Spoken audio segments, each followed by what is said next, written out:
Okay, so I will shred some mushroom. So this is 60 grams of shredded mushroom. And now I will grate the carrot on this side. So I will grate it here, like this. And now I will just whop it a little bit with my knife, so it's not too long. It will look like this. So it's around 100 grams. And now I will finally dice the onion. I use this leek. It's important to finally dice it. So it's around 2 tablespoons or 16 grams. Around 15, you can say. So now I will finally whop the sunflower seeds, and this is dried, like activated, so I have soaked them and then I have dehydrated them. So I will whop them up. This is almost 1 deciliter or a third of a cup. A fourth of a cup actually.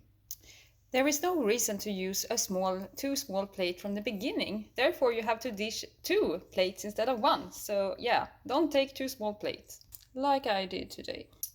It took some time, but it's worth it. It's love when you do it by hand. So much love in this. So it's around 45 grams of whopped up sunflower seeds.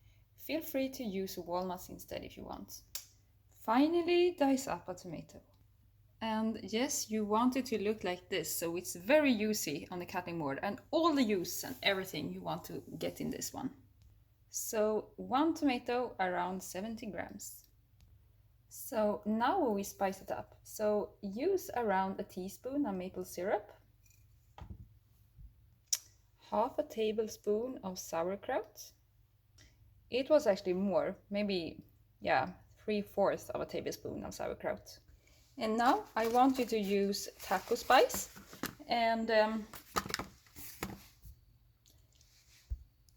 you can make your own taco spice or you can buy it, and just take it as much as you want.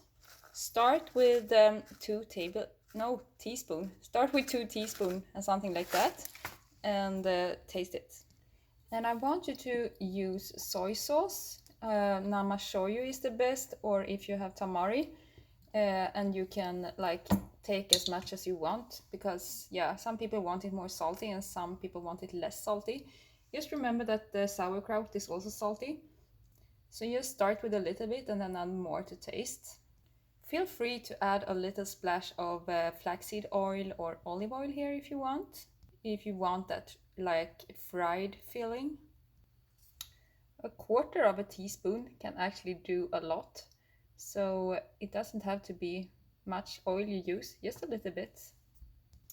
And now, believe it or not, but I want you to use your hands, or you can take a fork and really mash everything together.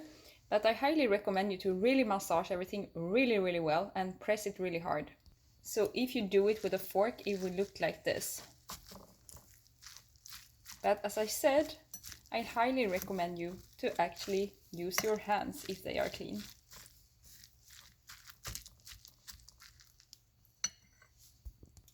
I mean, if you use your hand, you can like feel the food and you can press it in total another way if you compare it to a fork.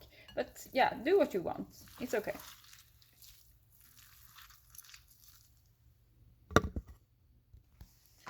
I just tasted and it was like perfect. I don't need to do anything more with this. It was so good. So just follow the recipe, and yeah, this is amazing.